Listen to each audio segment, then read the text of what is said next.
Empezamos una nueva edición de Café Mercosur, este espacio en el que nos proponemos analizar la realidad de los países de la región con un foco en los aspectos jurídicos. Nos pueden encontrar en www.cafemercosur.com y en las redes sociales, Facebook y Twitter, también como Café Mercosur. Bueno, aquí estamos en otro encuentro de Café Mercosur con Osvaldo. ¿Cómo estás, Osvaldo? ¿Cómo te va? Hola, Ramiro, ¿cómo estás vos? ¿Bien? Bien, acá andamos con un poco de lluvia en Brasil entero. Mucha lluvia, digamos, no poco, mucha lluvia. Y creo que en Argentina también, ¿no? Sí, de hecho acá en este momento en Rosario recién comenzaba a llover. Que acá las lluvias en Brasil están viniendo exageradas. La semana pasada en el sur del estado de Bahía hizo estragos la lluvia. 30 municipalidades aproximadamente afectadas en el sur de la provincia de Bahía. Realmente mucha gente sin poder volver a su casa. 4.000, digamos, han sido desplazados, han tenido que dejar sus hogares. 7 muertos. Y el gobierno de Jair Bolsonaro fue a hacer politiquería. Fue el presidente a volar con el helicóptero sobre la región a prometer menos de $1 millón para toda esa región, que es una región vastísima. Con $1 millón, ¿no? Está bien. Claro. Bueno, Nada. Es la reasignación de presupuesto, Ramiro. Así lo reasigna. Sí, es verdad. Pero aprovecho para comparar esta situación para la calamidad pública que hay en el sur del estado de Bahía con las medidas que tomaron los intendentes y los gobernadores del aislamiento social. Dijo que es la misma catástrofe. Es la misma catástrofe que llueva, a que los gobernadores y los intendentes le hayan pedido a la gente que se quedara en casa. Interesante, ¿no? Esa teoría. Sí, sobre todo comparado con que las víctimas se multiplican de manera geométrica cada vez que hay esa política de liberalidad que pedía Jair Bolsonaro. O sea, ¿cuántas víctimas fatales hubo lamentables, ¿no? En todo caso, no importa si son 1 o 100.000, pero ¿cuántas víctimas trajo el coronavirus a Brasil, Ramiro? Superaron las 606.000. Es el segundo país con mayor cantidad después de Estados Unidos, que llegó a las 800.000. Pero bueno, lo que siempre dijimos, ¿no? Son las oficiales, faltan las subnotificaciones y todas las otras tramoyas que han hecho para que pintar los números, ¿no? Sí, evitar poner coronavirus y ponían cualquier otra enfermedad que haya tenido la persona. Dice acá el que tenía coronavirus, no importaba si tenía otra enfermedad, siempre se anotaba que era coronavirus la causa del fallecimiento. Acá era al contrario. Claro. Acá, pasado 14 días, se ponía la otra causa y no el coronavirus, porque se supone que en 14 días el coronavirus se curaba. Las familias iban y exigían, apretaban, con violencia muchas veces. Que no pongan coronavirus. A los médicos, exactamente. Así que él tuvo la feliz idea de comparar dos catástrofes, ¿no? Como si, o sea, así mismo si la comparación tuviese rasgo de verdad, ¿no? Es necesario comparar dos catástrofes. Bueno, muy buen punto el que estás diciendo. Primero porque una cuestión de temporalidad te dice que no, porque esta catástrofe está ocurriendo ahora y la otra ocurrió hace un año, porque hace un año que dejaron de tomar medidas estrictas de aislamiento social los gobernadores y los intendentes. O sea, está haciendo campaña con una cosa que ocurrió hace un año atrás. Un refrito, ¿no, Osvaldo? Sí, refritando cuestiones. Yo siempre tengo la duda de esto, Ramiro, siempre te lo pregunto cada vez que puedo. ¿Cómo la prensa, cómo lo ve estas cosas que él saca? ¿Hay una posición crítica o realmente lo toman como de quien viene, en este caso Jair Bolsonaro? Mira, lo toman como de quien viene. La prensa en este momento está dividida entre los que apoyan a Bolsonaro, que son dos grupos muy importantes, como el SBT, el Sistema Brasileño de Televisión, una red nacional, y la red Record de la Iglesia Universal del Reino de Dios. Y después está la red Globo, por otro lado, que no le interesa hacer en este momento campaña contraria a Jair Bolsonaro, y sí campaña favorable a la candidatura del ex juez Sergio Moro, que se ha lanzado a la candidatura a la presidencia, y de Dallagnol, el fiscal Dallagnol, digamos el Stornelli brasilero, también se han lanzado a la carrera política y ahora no saben cómo hacer para poder tapar todas las cagadas que se han mandado jurídicamente, pero insisten con lo mismo, ¿viste? Ahora quieren crear, fíjate vos, Osvaldo, la Suprema Corte de Justicia contra la corrupción. O sea, una Corte Suprema. Claro, ya no le alcanza con un tribunal de primera instancia, una cámara, ahora directamente una Corte Suprema que entienda sobre un Tribunal Supremo de Justicia sería, pero con un solo destino que es, está bien, qué bárbaro, ¿eh? Si el lawfare se caracteriza por el ser una forma de derecho creativo, ¿no? Un derecho con mucha licencia, esto creo que ya es suprasumo, ¿no? Sí, no, es difícil empatarlo, eso ya realmente, lo que hicieron, ¿no? Así que un Tribunal Supremo de Justicia distinto.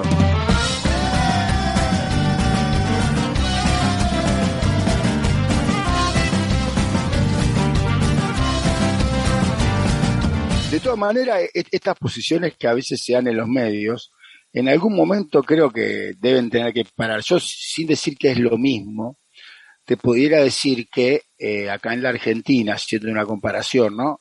Hasta las elecciones, Milei era el elegido de La Nación, de Canal 13, del Grupo Clarín, de América.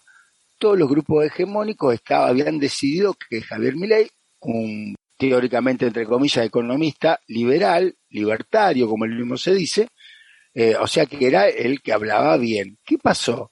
Se dieron cuenta que Milei en realidad trabaja con el mismo grupo, los electores que eligen a Macri. Claro. Entonces, los votos que van a Milei, ¿a quién se le van? ¿Se lo sacan al peronismo o al kirchnerismo o a la izquierda? No, se le van a Macri.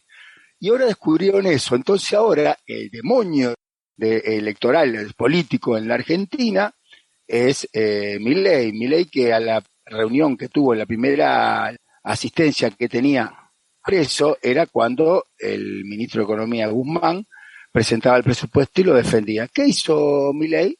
Decidió no ir. Lo tuvimos acá, tranquilo, estuvo dando su charla, y ahora los medios descubrieron eso, que el libertario, el que dice que ¿qué le hubiese pasado en la actividad privada si el primer día de trabajo no iba a Milei? No, y justamente, porque vos sabés que si hubiera sido, por ejemplo, la Comisión de Derechos Humanos, bueno, qué sé yo, no sé, por ahí decimos que no le interesan los derechos humanos, su campaña es... No, es justamente la economía, la ley de presupuesto. O sea, es el esqueleto de la economía argentina para el próximo año y él falta. Él se la pasa hablando de economía y falta justo en la reunión de presupuesto. Sí, lo que en teoría es lo que él sabe, ¿no? Siempre hablando en teoría, porque a veces las comparaciones que hacen históricas no se corresponden con la realidad. Pero supongamos que es lo que sabe. O sea, la verdad que realmente el aporte impecable, Ramiro. Justo lo que sabe no va. O sea que, ¿cómo le hubiese ido en la actividad privada a este muchacho, no? Si trabajara en la actividad privada.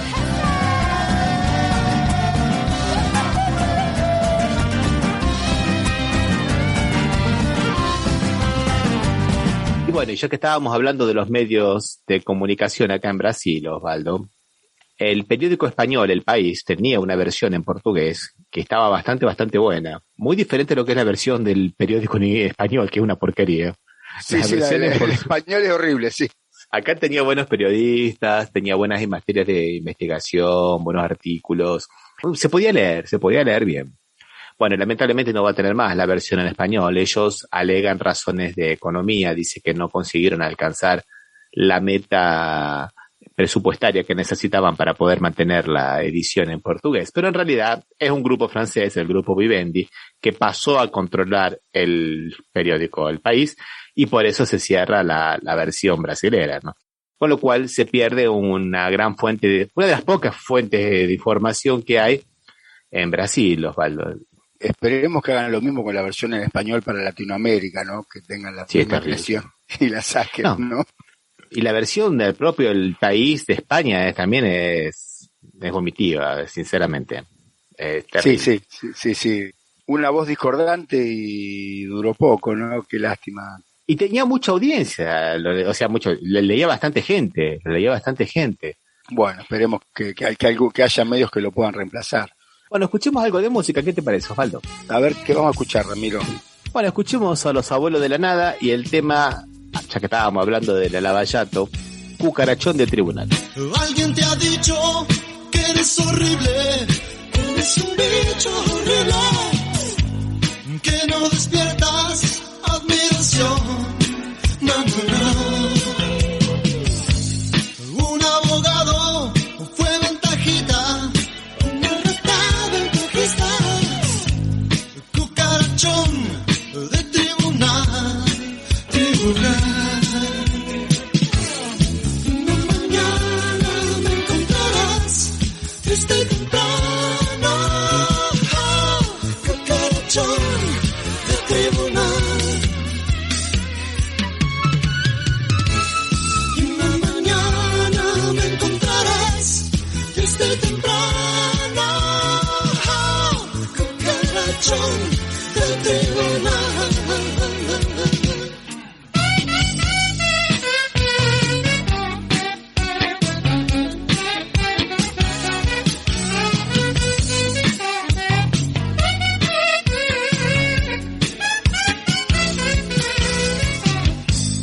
Que los 14 de tu calumnia se te caigan encima, destrozarías el corazón del cielo.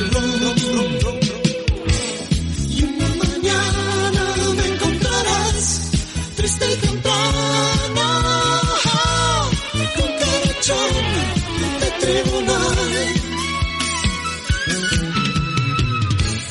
Y una mañana me encontrarás triste y temprano, cucarachón del tribunal.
Estás escuchando Café Mercosur. Y seguimos, Osvaldo, con la Lavallato, entonces, ya que estábamos hablando de cucarachones y de tribunal. Y una noticia, bueno, que ya la habíamos dicho en este programa muchas veces, y que tiene que ver con una de las causas que se cae a Lula, que es la causa del departamento triple de Guarujá, ¿te acordás, Osvaldo? Que además de que no se consiguió comprobar, el juez Moro lo condenó por hechos indeterminados, o sea, eso es una barbaridad. El Supremo Tribunal Federal dijo que era incompetente el juez Moro, como nosotros dijimos siempre, ¿te acordás que hasta hacíamos ese famoso chiste de si hay algún problema en alguna estación de servicio de la Petrobras, sería competente Moro, de acuerdo a su teoría? Defensa del consumidor se hacía cargo también ahora Moro. Sí, es verdad. Ahora la Fiscalía, que es la que lleva adelante la acción penal, reconoció de que también, además, está prescripto. Porque, digamos así, el Supremo Tribunal Federal mandó que se juzgara en las instancias competentes. Sí. Y bueno, y ahí cuando ven los fiscales, dicen no podemos seguir, porque está prescripto. ¿Por qué? Porque supuestamente la condena era a 5 años y 6 meses por el delito de corrupción pasiva, y de 3 años y 4 meses por el delito de blanqueo de capitales. Y como Lula tiene más de 70 años, esos plazos, por la ley especial, caen a la mitad. Entonces que está todo prescripto. Y la prescripción sabemos muy bien que es de orden pública y deja en cero todas las cosas, ¿no, Osvaldo? Sí, sí, una vez que hay, o sea, si no se puede reiniciar la acción porque la acción ya carece de entidad jurídica para ganar, o sea, perfecto. ¿Y quién lo declaró el Tribunal Supremo? No, este es el pedido de la Fiscalía General de Brasil. En realidad el Tribunal Supremo, el Supremo Tribunal mandó a que se juzgara en el lugar competente, en la sede competente. Sí. Y el Tribunal Superior de Justicia, que vendría a ser algo así como los Supremos Tribunales de Justicia de provincia en Argentina, algo parecido, se había hecho el sonso, porque cuando le vino la apelación del Tribunal, la Cámara de Apelaciones, el TRF4, que había ratificado y había aumentado inclusive la condena a Lula, no ve las cuestiones de fondo. La única cuestión es ver cuestiones así de forma y dice que no puede ser que esta tercera vía vaya a ver cuestiones de hecho, cuando en realidad era prácticamente muchas de las cosas eran de derecho. O sea, la incompetencia era una cuestión de derecho, no era una cuestión de hecho, así como lo resolvió el Supremo Tribunal Federal, que es la Corte Máxima, y muchas otras cosas. Acá se hizo un sonso y convalidó la sentencia que venía de primera y de segunda instancia. Y ahora, bueno, aunque estuviera convalidado, está prescrito. O sea, son esos fallos que tienen apariencia de legitimidad, ¿no? Porque te dicen, no, es cierto, porque lo que dicen es cierto, que es una cuestión de derechos solamente de los tribunales superiores. No se juzgan, los hechos se juzgan solamente en las primeras instancias. Eso es real, pero encuadrar una cuestión de derecho como si fuera de hecho es el problema. Claro. No tienen aparente legitimidad el fallo. Tienes toda la razón. Es una cosa para conmemorar, me parece, Osvaldo, porque es un poco el fin del lawfare en Brasil también, ¿no? Yo siempre digo que no sé si va a ser el fin esto, Ramiro, porque siempre están agazapados esperando. Eso siempre inventan, ¿no? Que no se vuelva a repetir nuestra máxima aspiración, diríamos, pero decir que es el fin, no sé, porque van a encontrar algo seguramente, acá lo encontraron y lo fueron encontrando en un montón de países, ¿no? Como dijiste vos, son muy creativos.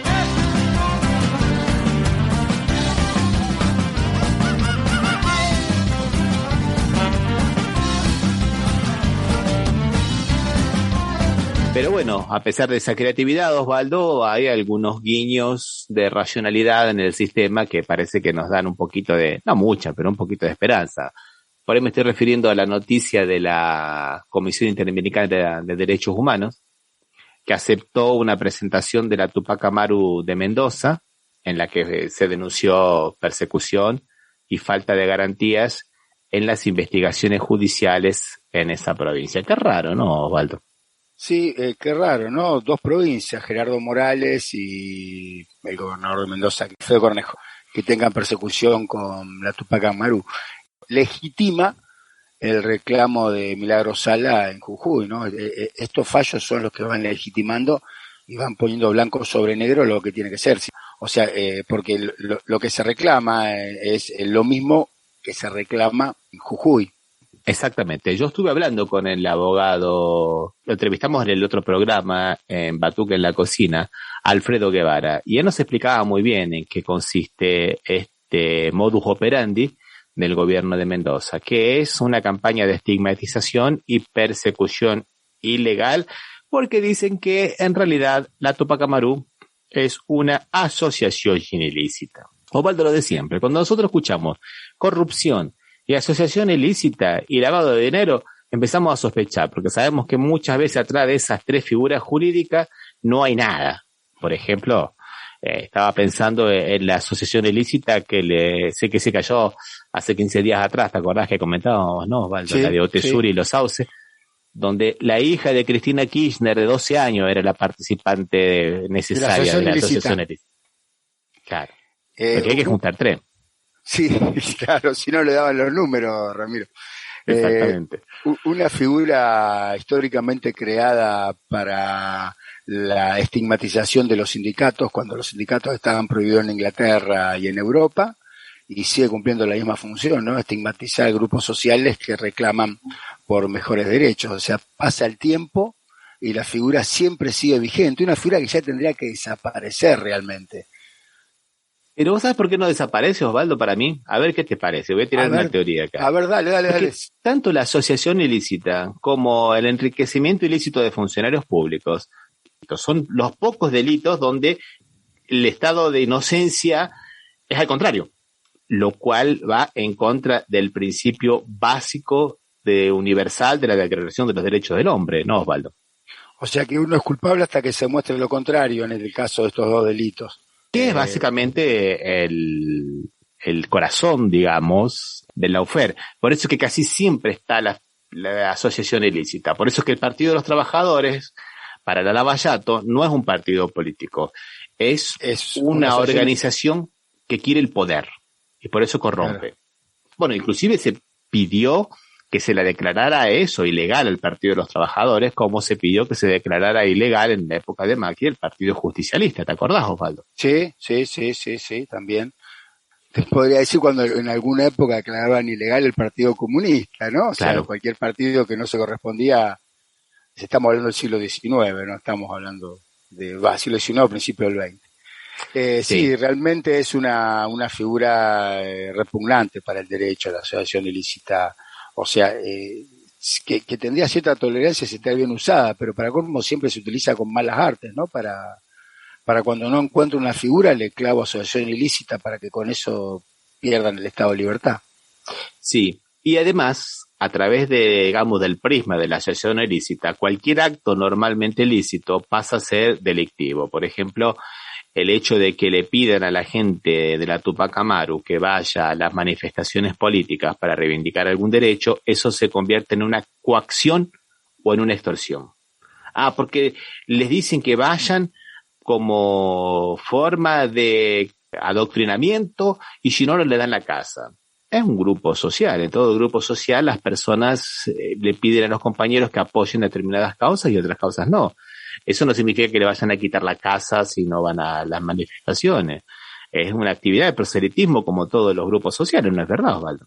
Sí, Ramiro, y te diría que la vara es distinta porque cuando fue a declarar a Dolores el expresidente Macri, fueron un montón de empleados municipales que fue público y notorio que tenían que ir.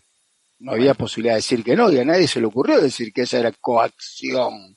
Y eso y que sí era una asociación ilícita. Y que es una asociación ilícita. Nadie a veces la doble vara que es muy difícil de tolerar, ¿no?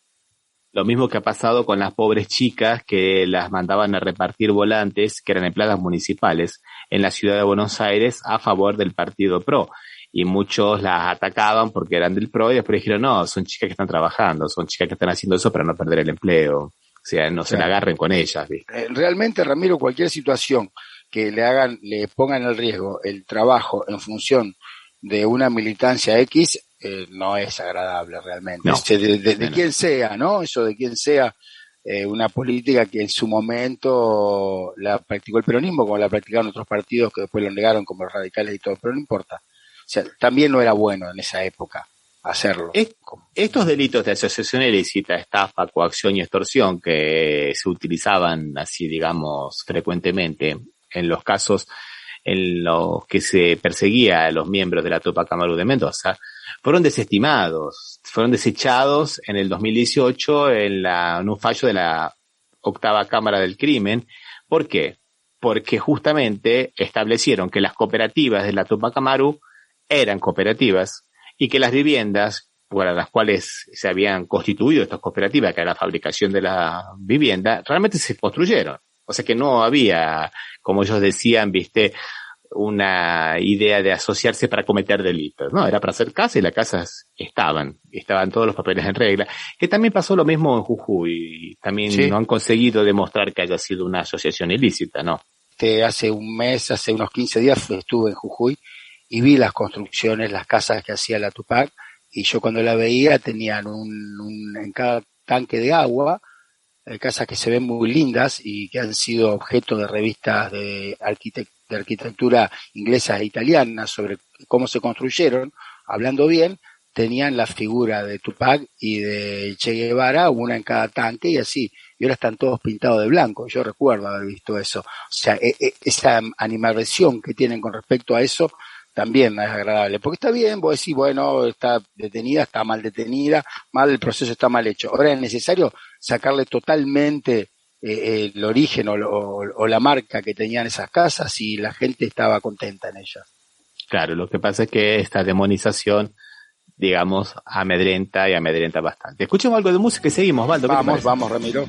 Seguimos con los Abuelos de la Nada. Ahora ponemos otro tema, Zig Zag. Implacablemente me quiero tanto y me está tocando un amor por vos. Tengo que encontrarte sin buscar tanto. Dame tu consuelo, yo sufro de amor. Si algunas veces te alucino y otras nada más, quiero verte pensar. Y digo, buena suerte, dame esa mano ya. No me prives de tu verdad.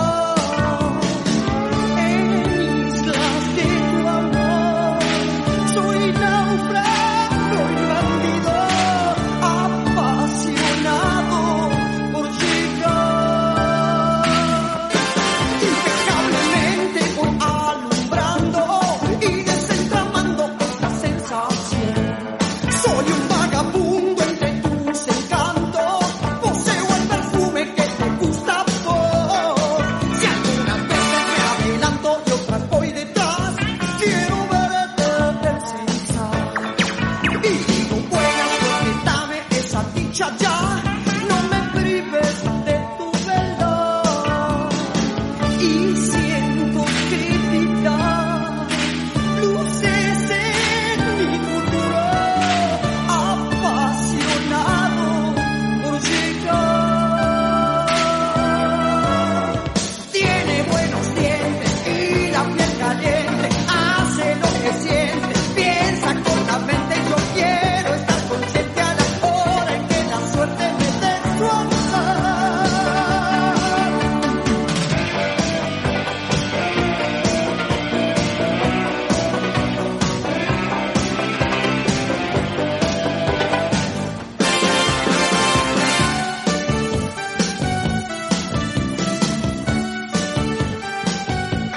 Jubilosamente te estoy llamando, débil es la carne en su mocedad. Quisiera entregarme, pero no tanto. Yo no soy un santo para suplicar. Si algunas veces me adelanto y otras voy detrás, quiero verte pensar. Y digo, buena suerte, dame esa mano ya. No me prives de tu verdad.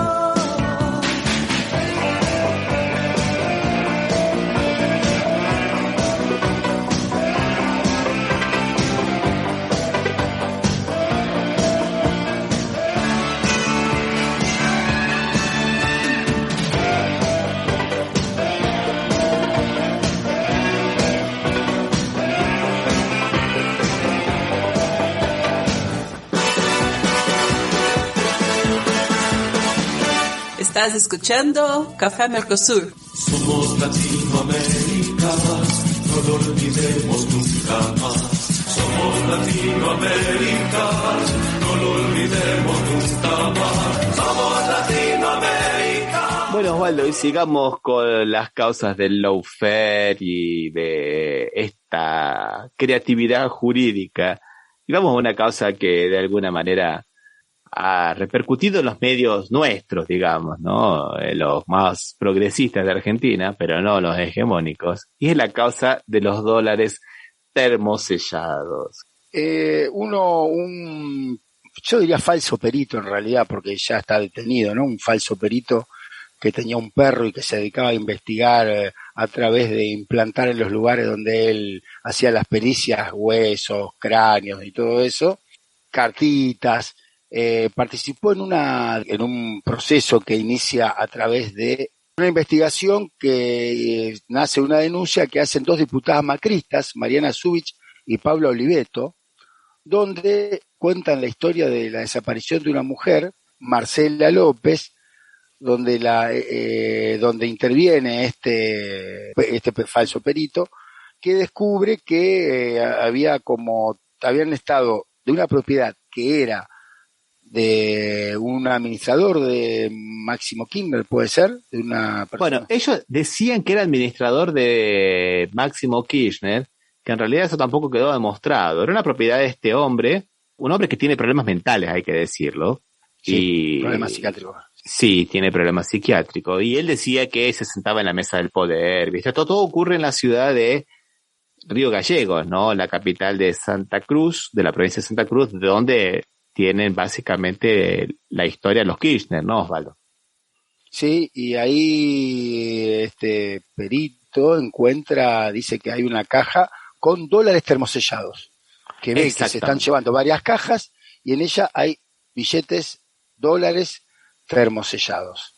Que después aparecen en los medios hegemónicos, Osvaldo, con fajas o del Banco Central o en algunos otros casos del Banco Nación. Todo esto aparece a 3 días de las elecciones de las PASO, ¿no? Una cosa que también es muy sugestivo. ¿Querés que escuchemos a los medios hegemónicos cómo lo presentan? A ver cómo lo presentan, porque es interesante cómo lo presentan ahora, ¿no? Claro. A ver, dale.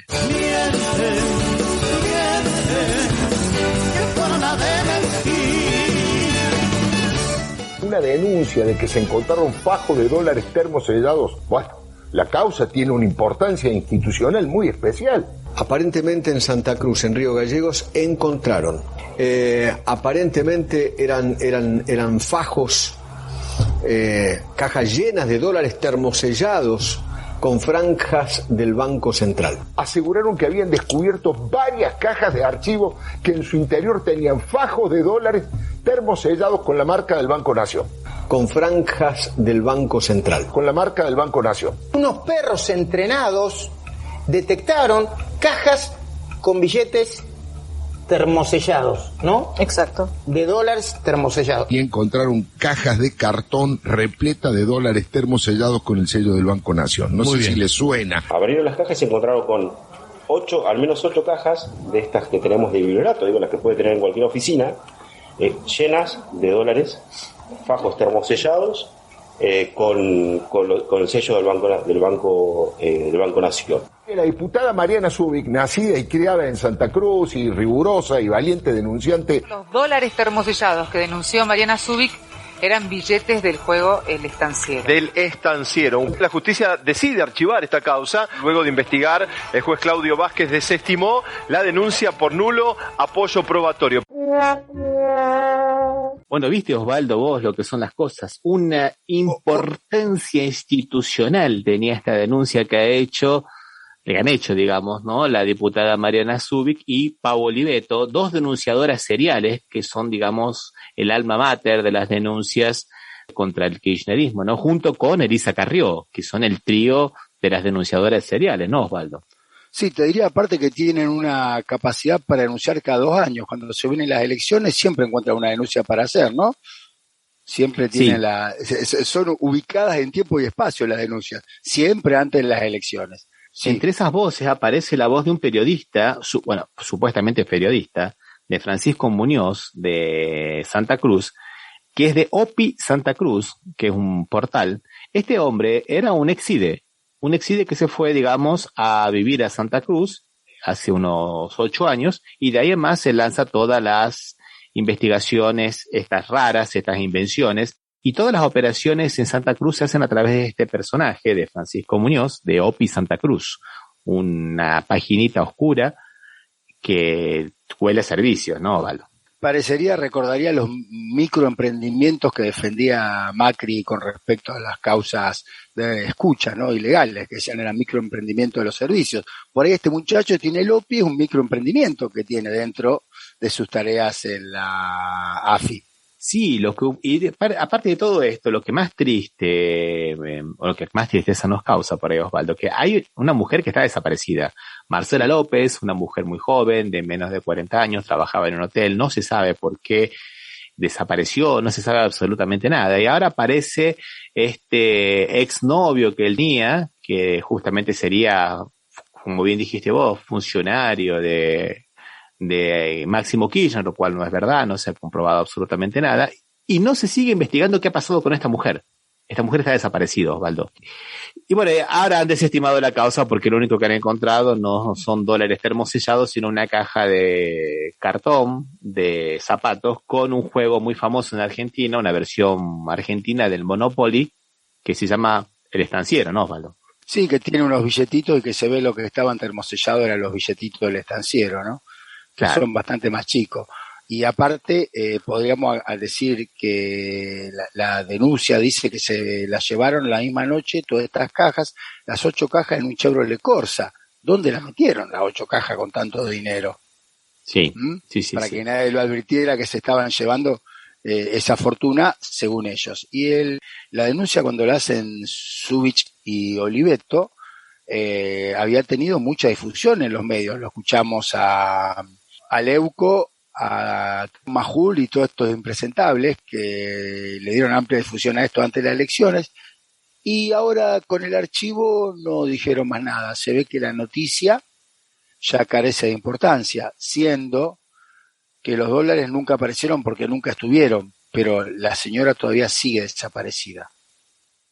Mira vos, si vamos a ver ahora justamente un trechito te voy a leer, Osvaldo, para que la gente entienda el tenor de la denuncia, digamos, lo irreal de la denuncia. La denuncia de Zubich y de Oliveto dice: por supuesto, resulta sumamente comprometedor el hallazgo de los fajos de billetes de dólares termosellados y sucios en una vivienda usada como depósito por su propietario, Mario Balado, quien como persona de su directa confianza, de Máximo Kirchner debe ser, cumple funciones de administración del diputado nacional hace varios años, en las que se lo considera al diputado, a Máximo Kirchner, penalmente responsable de los delitos de formar parte en una asociación ilícita en concurrencia real con el delito de lavado de activos de origen ilícito agravado. ¿Cómo explicaría Balado el origen de ese dinero y su ocultamiento en ese lugar? Vos fíjate, todo lo que dijimos antes. Asociación ilícita penalmente comprobada, según lo que dice la denuncia, lo cual hasta ahora no se comprobó absolutamente nada. Se han caído todas las denuncias contra la familia Kirchner por asociación ilícita. Y después, ¿cómo explicaría el origen de ese dinero que no existió? O sea, aunque existiera, ¿por qué tendría que ser dinero de Máximo Kirchner? Además, ¿no? Pero bueno, es lo que yo te decía. Se invierte el cargo de la prueba, ahora tienen que probar que si hubiera existido, ese dinero no era delito de ilícito, ¿no? Y aparte, impresionante la investigación que hacen estos medios, ¿no? Uno Banco Central, el otro Banco Nación. Sí. Faltara que dijera que uno dólar, el otro real, el otro euro, no sé.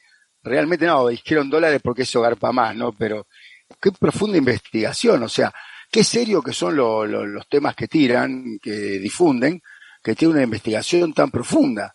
Sí, dejémoslo ahí, Osvaldo. Vamos a escuchar música, ¿qué te parece? Vamos, dale. Siguiendo con Miguel Abuelo y los Abuelos de la Nada, ahora Cosas Mías, uno de sus mayores éxitos.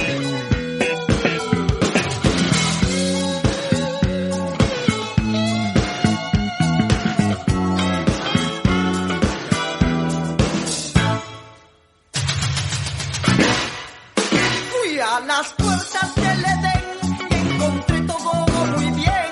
Fui a la casa del prelado, lo sentí muy preocupado. Llegué a la casa de un artista, lo encontré corto de vista. Pasé por lo del doctor, ¡ay, Capitán Toro! Te quiero así, me gustas viva. Yo no pedí nacer así, son cosas mías. Te quiero así, me gustas viva.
estás viva.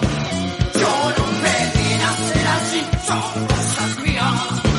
Te quiero así, me gustas viva. Yo no pedí nacer así.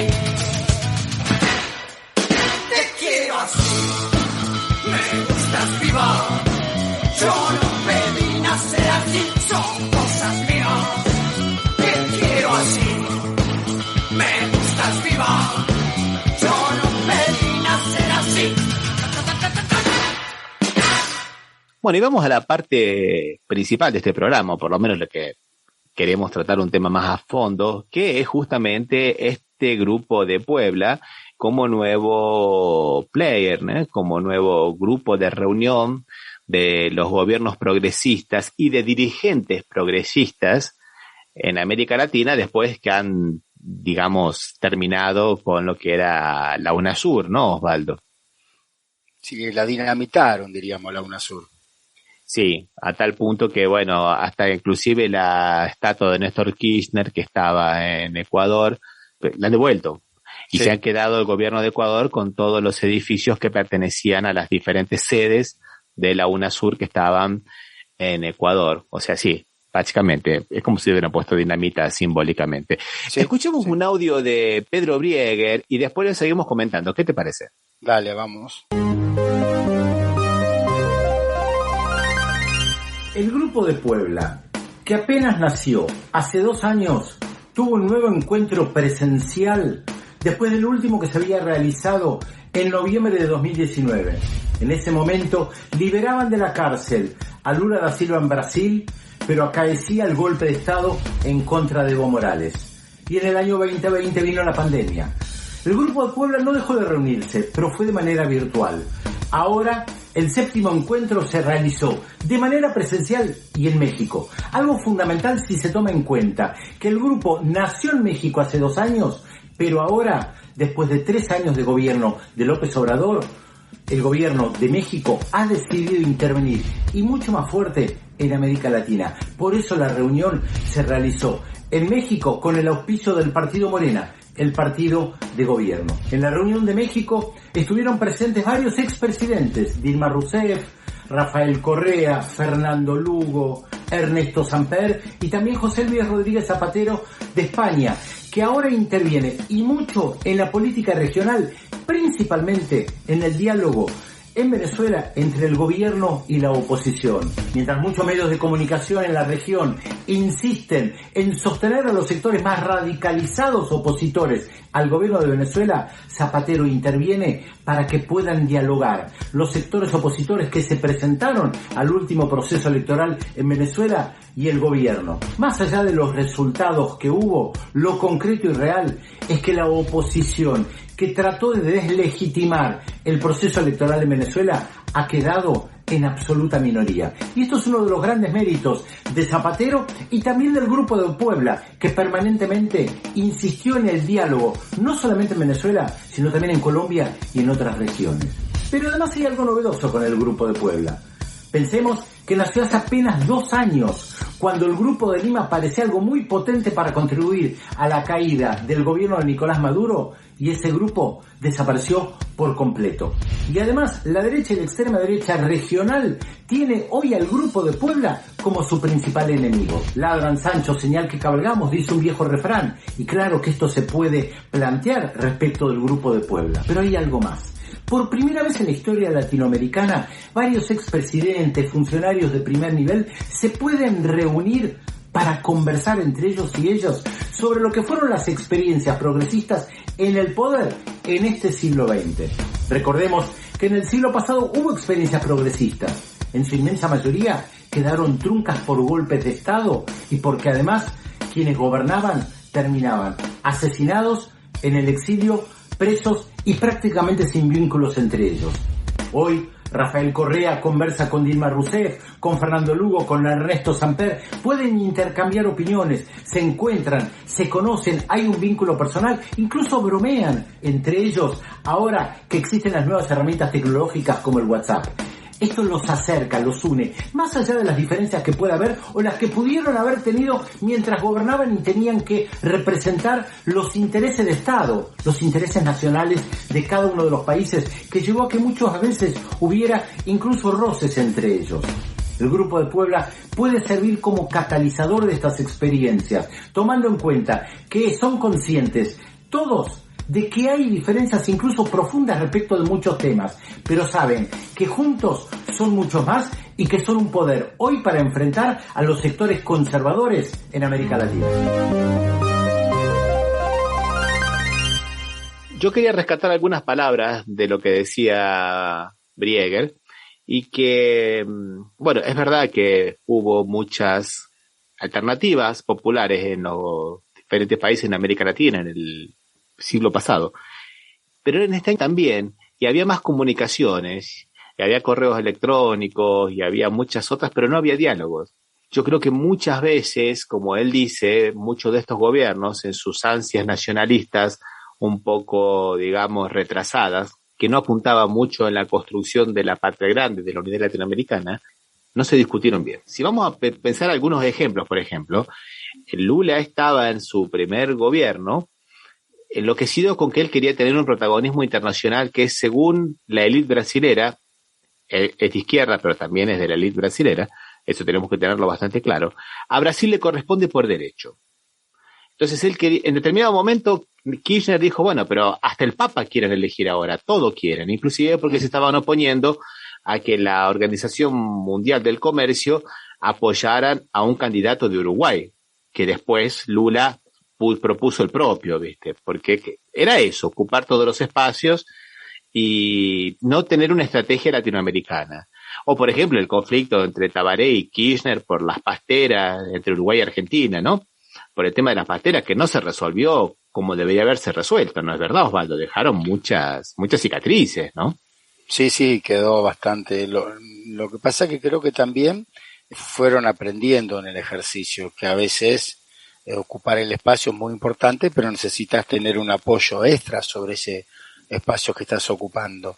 Y creo que Lula particularmente lo aprendió, siendo que es objetivamente el país más fuerte de América Latina, o sea, en cuanto a habitantes, a PBI, a desarrollo en un montón de aspectos, es uno de el más importante de América Latina, y no está mal reconocerlo, pero a veces hay que tener una visión que creo, después de lo que pasó el viernes pasado acá en la Argentina, que creo que se está llegando a esa visión.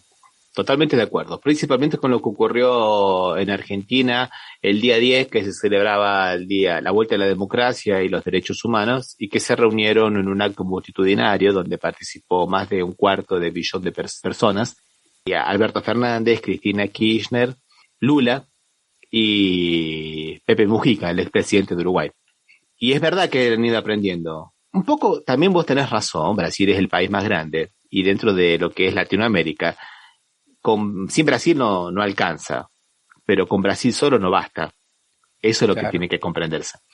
Es, digamos, una estrategia que tiene que plantearse a nivel conjunto.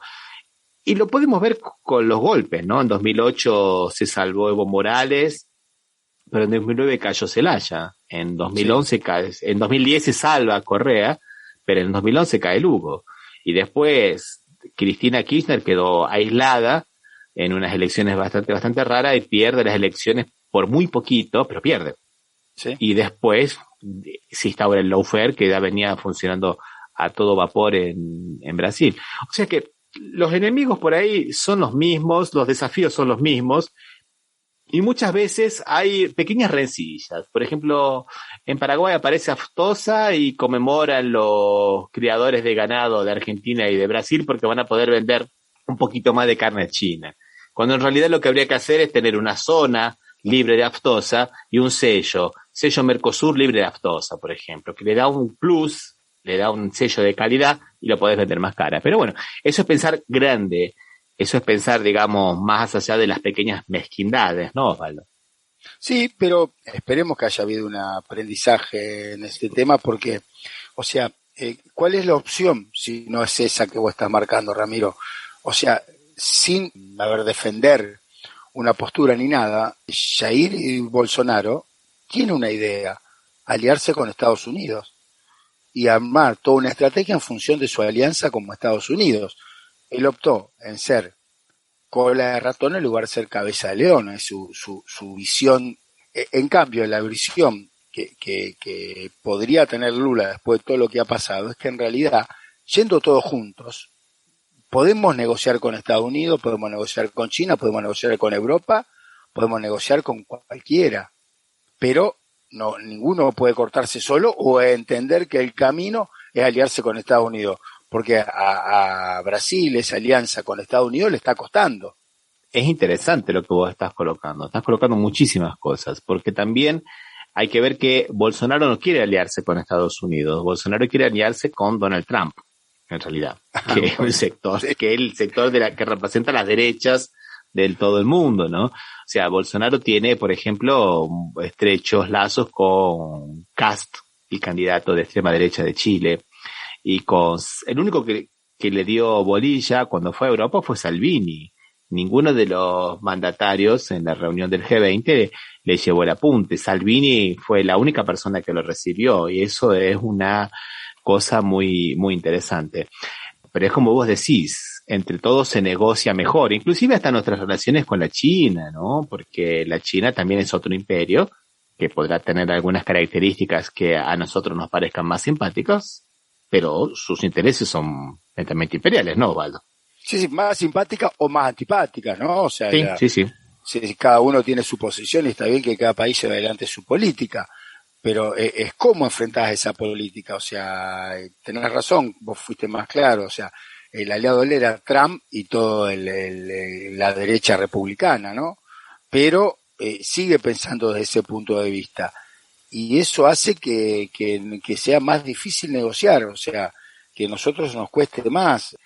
Va a ser muy importante lo que pase, vos lo sacaste acá, lo tiraste arriba de la mesa, lo que pase el domingo que viene con las elecciones en Chile, a ver quién se impone, ¿no? Si la extrema derecha representada por Kast, que realmente Chile siempre ha tenido gobierno de derecha, pero creo que se le fue la mano ya, ¿no? O sea, lo que está proponiendo Kast es extremizar la situación, llevarla al extremo. Sí, lo que pasa es que también nosotros tenemos que pensar que en términos de Latinoamérica, no solamente en términos de gobiernos progresistas, sino en términos de dialogar con todos. Porque, por ejemplo, yo estoy pensando que en el tema de la UNASUR, por ejemplo, en Colombia gobernaba Uribe, y Uribe era, digamos, totalmente el soldado de Norteamérica en América Latina, y funcionó muy bien. También Ramiro Uribe era minoría, también sabía que le interesaba tener un palenque de rascarse, pero era minoría dentro de Sudamérica su política. Y después cuando lo derrocan a Lugo, el gobierno que siguió en una situación bastante tensa con los países del Mercosur, pero tuvo que hacer buena letra, digamos, porque si no perdía todo lo que significa estar en el Mercosur, ¿no? La libertad para poder comercializar, para poder muchas otras cosas que hoy son fundamentales para los 4 países del Mercosur. No solamente para Paraguay, para Argentina, para Brasil, para Uruguay. Sí, que inclusive creo que la economía paraguaya y la economía uruguaya cada vez está más integrada a poder comerciar con Brasil y con Argentina, ¿no? A veces con Argentina tenemos el problema que en realidad lo que hacen acá es contrabandear granos, hacer esas cosas, ¿no? Que lo vamos a tener que resolver en algún momento. Pero no es raro ver productos hechos en Paraguay, industria paraguaya acá en la Argentina, o ver productos. Y está muy bien. Por supuesto, porque eso hace que permita tanto que haya un intercambio, porque si es ganancia 0 para uno y ganancia 100 para otro, tampoco conviene. Sí, siempre hay que pero es importante que yo espero, y uno, si bien hablábamos, ¿te acordás que el programa pasado, el anterior, no me acuerdo, que habíamos hablado de cómo los gobiernos progresistas tienen que adoptar políticas menos progresistas para poder ser gobierno? Que tampoco está mal, porque lo importante es tener un norte claro, ¿no? O un sur claro, diríamos. No está mal a veces tener que ceder en algunas cosas, en cosas que nos parecen, no, esto no. Hay que ver si el costo de ceder siempre que no sea más que lo que sea de oponerse. Sí, pero bueno, Sí. lo importante es, como vos decís, Osvaldo, que hubo una muy buena fotografía el día 10 en Buenos Aires, ¿no? Sí, con una plaza llena y una plaza que aclamaba a Lula como el próximo presidente de Brasil, ¿no? Sí, sí, Con le el cantaron clásico, inclusive. vamos a volver. Y yo sé que Dios nos va a escuchar y la Virgen también para que Lula vuelva a ser presidente de Brasil. No lo necesitamos nosotros, los necesitan millones de brasileños y brasileñas que quieren volver a sentirse incluidos, a tener un trabajo y un salario digno, a poder llevar sus hijos a la universidad. Pero, ¿sabés qué, Lula?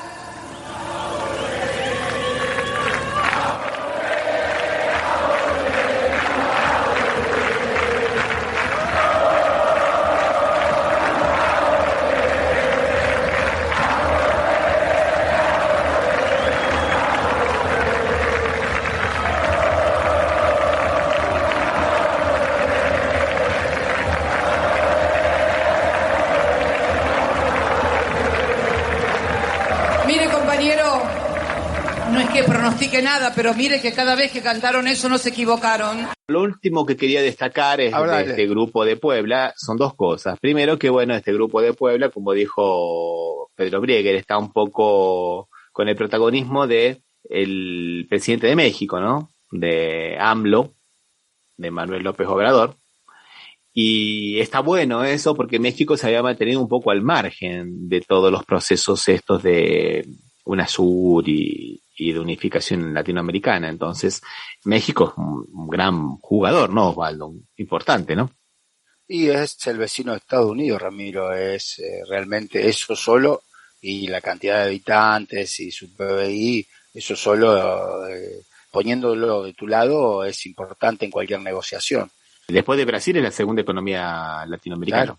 Sí, sí, y muy integrada con Estados Unidos, por lo cual eso hace que tenga un peso propio y que sea útil para negociar otras cosas. Y además el hecho de que también se puedan tener algunas visiones propias con una voz un poco más fuerte. Por ejemplo, me estoy refiriendo a lo que ha hecho ahora, por ejemplo, el comunicado del Grupo de Puebla junto con el Consejo Latinoamericano de Justicia y Democracia con relación a la posibilidad de que lo extraditen a Assange a los Estados Unidos, ¿no? Que se han opuesto, digamos, ¿no? Se han opuesto. Entonces no es lo mismo que lo haga por ahí uno o dos políticos como que lo haga, por ejemplo, el Grupo de Puebla, ¿no? Que está claro, ¿no? Ya pasa a competir con el Foro de San Pablo entre los grupos demoníacos, malditos, manipuladores, para los grupos de extrema derecha, ¿no, Osvaldo? Sí, pero bueno, lo de Assange realmente daría la impresión que va a salir y que lo van a extraditar a Estados Unidos, ¿no? Lo que significaría casi, uno a veces quiere no exagerar, pero casi significaría la muerte, porque el tratamiento que recibiría a la edad que tiene y cómo está debilitado físicamente, no creo que le sume muchos años más, ¿no? Ahora, qué interesante, con esto podemos ir cerrando, Osvaldo. La Red Globo, cómo presenta este hecho, ¿no? Dice, porque Assange filtró informaciones de los Estados Unidos. Bueno, señores, es un periodista. Si las hubiera tenido y no las hubiera filtrado, eso sería estar en contra de su carrera, ¿no, Osvaldo? Parte no comunicó cosas que eran dentro del derecho internacional. La mayoría de las cosas que se comunicaron eran en contravención del derecho internacional. Claro. Intervención en países, desaparición de políticos opositores, presiones sobre alguno, corrupción, corromper a otros políticos. O sea, realmente no es que lo que publicó el buen comportamiento del buen vecino. Así es. Bueno, dejamos por aquí, Osvaldo, ¿qué te parece? Bueno. Recordamos que nos pueden seguir por las redes sociales, Facebook y Twitter, como Café Mercosur. Un abrazo, Osvaldo, hasta la próxima. Hasta la próxima, Ramiro.